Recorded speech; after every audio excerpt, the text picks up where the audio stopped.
Subscribe कीजिए मेरे channel Balaji study अड्डा को और इस बेल आइकन पर क्लिक कीजिए for latest update. Welcome to Balaji Study Adda. नमस्कार दोस्तों, बालाजी स्टडी अड्डा में आपका स्वागत है। तो जैसे कि हम मुगल साम्राज्य के बारे में बात कर रहे हैं, तो पिछले वीडियो में हमने शाहजहां के बारे में बात की थी। अगर वो पिछला वीडियो आपने नहीं देखा है तो साइड में जो आई बटन है उस पर क्लिक करके आप वो देख सकते हैं। इसके अलावा सामाजिक अध्ययन की कंप्लीट प्लेलिस्ट और BTC DL थर्ड सेमेस्टर की कंप्लीट प्लेलिस्ट आपको दोनों ही इसी वीडियो के डिस्क्रिप्शन लिंक में मिल जाएगी, जहाँ से जो है आप क्लिक करके वो देख सकते हैं, या तो आप प्लेलिस्ट में जाके भी देख सकते हैं। तो आज के वीडियो में हम बात करेंगे औरंगजेब के बारे में, जिसका टाइम पीरियड था मुगल साम्राज्य की दृष्टि से 1658 से 1707 ईस्वी के बीच में। औरंगजेब के बारे में काफ़ी चीज़ें फेमस हैं, पर जो मुख्य रूप से जो है इसे मंदिरों को तोड़ने के लिए और बहुत सी जो प्रथाएं पहले से चली आ रही थी उनको रोकने या उन पर प्रतिबंध लगाने के लिए जो है इसे प्रमुख रूप से जाना जाता है। तो चलिए बात करते हैं औरंगजेब के बारे में। सबसे पहले बात करते हैं जन्म की। तो औरंगजेब का जो जन्म है वो 24 अक्टूबर 1618 ईस्वी को दोहाद, जो कि गुजरात में स्थित है, उस नामक स्थान पर हुआ था। तो कब हुआ था? 24 अक्टूबर 1618 ईस्वी को। बात करें आगे तो औरंगजेब के बचपन का अधिकांश समय जो है वो नूरजहां के पास बीता था। नूरजहां कौन थी? जहांगीर की पत्नी। नूरजहां जो है आप याद कर सकते हैं जहांगीर की पत्नी कैसे थी। जहां से लास्ट में जो नूरजहां के जहां लगा है उसी से देखिए आप जहांगीर जो है वो नाम उसका स्टार्ट होता है, तो आप उसे याद कर सकते हैं। जो नूरजहां है वो जहांगीर की पत्नी थी। पहले जो है वो नूरजहां का विवाह जो है अली कुली बेग यानी कि शेर अफगान के साथ हुआ था। दोनों ही नाम उसके हैं, उसके साथ हुआ था। बाद में जो है वो शेर अफगान की मृत्यु हो गई थी। उसके बाद जो है वो जहांगीर के साथ जो है वो नूरजहां का विवाह हुआ था, और जो नूरजहां है उसका वास्तविक नाम मेहरुन्निसा था। आगे बात करें तो 18 मई 1637 ईस्वी को फारस के राजघराने की दिलरास बानो बेगम के साथ औरंगजेब का निकाह हुआ था। इससे पहले जो हमने शाहजहां के बारे में बात की थी तब हमने आपको बताया था कि जो शाहजहां है उसका जो विवाह है वो अर्जुमंद बानो बेगम से हुआ था। तो दोनों ही नाम जो है एक दूसरे से मिलते जुलते हैं, तो ध्यान रखिएगा। एक नाम है अर्जुमंद बानो बेगम और दूसरा है दिलरास बानो बेगम, तो दोनों में कंफ्यूज ना होइएगा। बात करते हैं आगे तो आगरा पर कब्जा करके जल्दबाजी में जो औरंगजेब है उसने अपना राज्याभिषेक अबुल मुजफ्फर मुहउद्दीन मुजफ्फर औरंगजेब बहादुर आलमगीर की उपाधि से 31 जुलाई 1658 को करवाया था। तो जितने भी हमने मुगल साम्राज्य में शासक देखे सब में हमने एक चीज़ नोटिस की कि जो भी नाम था उनका वो स्टार्टिंग में कुछ और था, और जब उनका राज्याभिषेक हुआ तब जो है वो एक उपाधि के तहत जो है वो उन्होंने अपना राज्याभिषेक किया। तो सबकी उपाधियां अलग अलग थी, आप उनको याद रखिएगा। तो राज्याभिषेक हुआ इनका 31 जुलाई 1658 को, और टोटल ओवरऑल जो टाइम पीरियड हमने बताया वो भी इनका 1658 से 1707 ईस्वी तक देखा जाता है। आगे बात करें तो देवराय के युद्ध में सफल होने के बाद 15 मई 1659 को, यानी कि एक साल बाद जो हमने अभी राज्याभिषेक देखा 1658 को, उसके एक साल बाद लगभग औरंगजेब ने जो है वो दिल्ली में प्रवेश किया, और शाहजहां का जो शानदार महल था उसमें 5 जून 1659 को दूसरी बार जो है वो राज्याभिषेक करवाया। तो इस प्रकार जो औरंगजेब है उसका जो राज्याभिषेक है वो 2 बार देखने को हमें मिलता है। आगे बात करते हैं गुरु के बारे में। तो औरंगजेब के गुरु थे मीर मुहम्मद हकीम। तो मीर मुहम्मद हकीम जो है वो औरंगजेब के गुरु थे। चलिए बात करते हैं आगे बात करते हैं औरंगजेब के धर्म से संबंधित। तो जो औरंगजेब है वो सुन्नी धर्म को मानता था, इसलिए उसे जिंदा पीर कहा जाता था।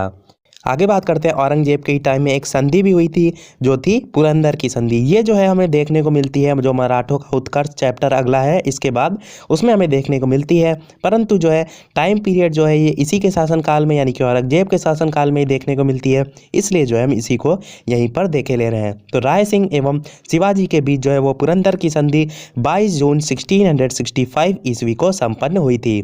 तो 22 जून 1665 को पुरंदर की संधि राय सिंह एवं शिवाजी के बीच हुई थी।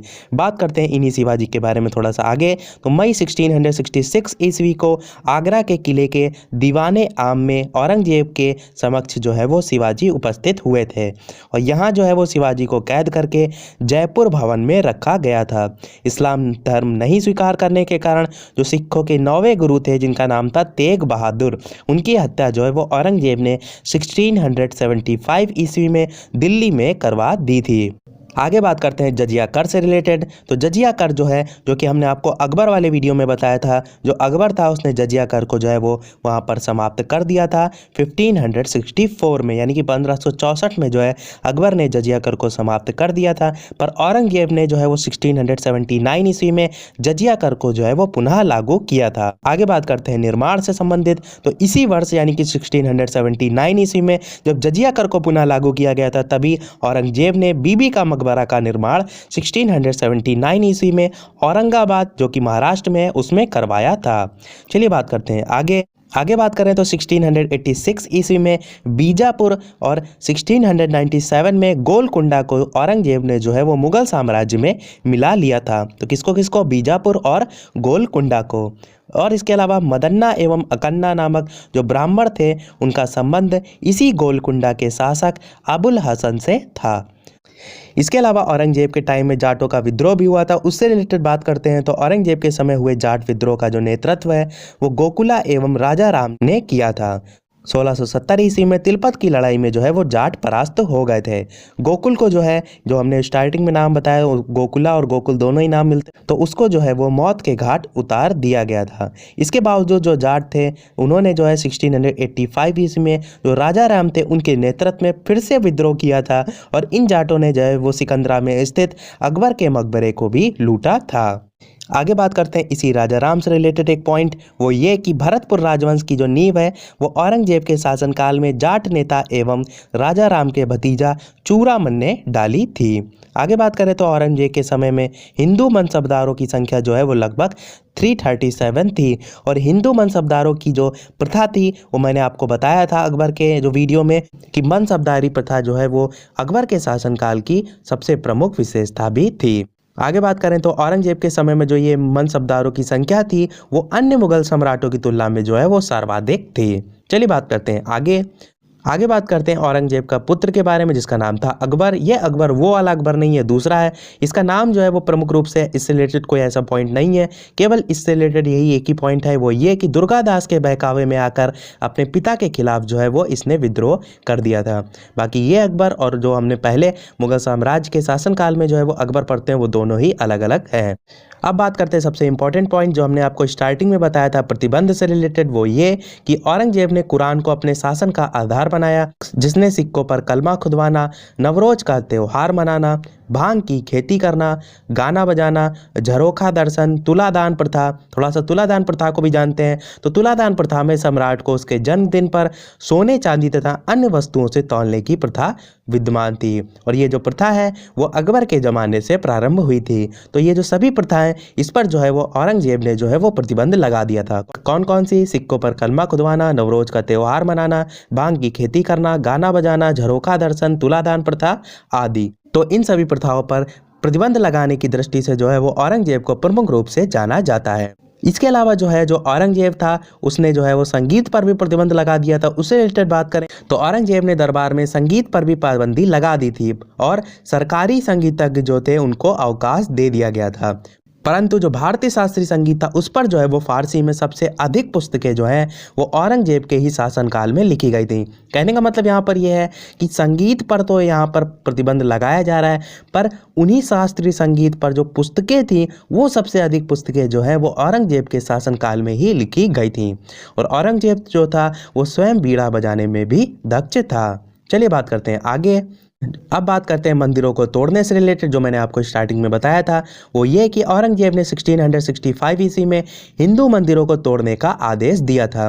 कौन कौन से मंदिर थे जान लेते हैं। तो इसके शासनकाल में तोड़े गए मंदिरों में सोमनाथ का मंदिर, बनारस का विश्वनाथ मंदिर एवं वीर सिंह देव द्वारा जहांगीर काल में मथुरा में निर्मित केशव राय मंदिर प्रमुख रूप से जाने जाते थे। अब बात करते हैं औरंगजेब की मृत्यु की। तो औरंगजेब की मृत्यु जो है वो 20 फरवरी 1707 ईस्वी को हो गई थी, और यहीं तक जो है वो हम औरंगजेब का मुगल साम्राज्य की दृष्टि से शासनकाल भी देखते हैं, और इसे खुलदाबाद जो अब रोजा कहलाता है उसमें दफनाया गया था। बात करते हैं कुछ अन्य पॉइंट की, तो औरंगजेब के समय जो सूबे हैं उनकी संख्या 20 थी। बात करें अंतिम बिंदु की, तो औरंगजेब जो है दारुल हर्ब, जिसे जो है काफिरों का देश कहा जाता था, इसको जो है वो दारुल इस्लाम, जिसको इस्लाम का देश कहा जाता था। कहने का मतलब है काफिरों का देश को इस्लाम का देश जो है इसमें परिवर्तित करने को जो है ये अपना महत्वपूर्ण लक्ष्य मानता था। दारुल हर्ब काफिरों का देश, दारुल इस्लाम इस्लाम का देश। बात करते हैं इसी के बारे में अंतिम बिंदु की, वो ये कि औरंगजेब के शासनकाल में मुगल सेना में जो है वो सर्वाधिक हिंदू सेनापति थे। तो इसी के साथ जो भी औरंगजेब से रिलेटेड पॉइंट वो सभी हमने इस वीडियो में कवर कर दिए। तो फ्रेंड्स, इसी के साथ हमारा वीडियो समाप्त होता है। तो आज के वीडियो में इतना ही। अगर हमारा प्रयास आपको पसंद आए तो प्लीज़ इस वीडियो को लाइक कीजिए, शेयर कीजिए और हमारे चैनल को सब्सक्राइब कीजिए। और सब्सक्राइब के बगल में जो नोटिफिकेशन बेल है उसे जरूर ऑन कीजिए, जिससे कि आपका कोई भी वीडियो मिस ना हो। तो फ्रेंड्स, मिलते हैं अगले वीडियो में, तब तक के लिए नमस्कार। Thank you for watching.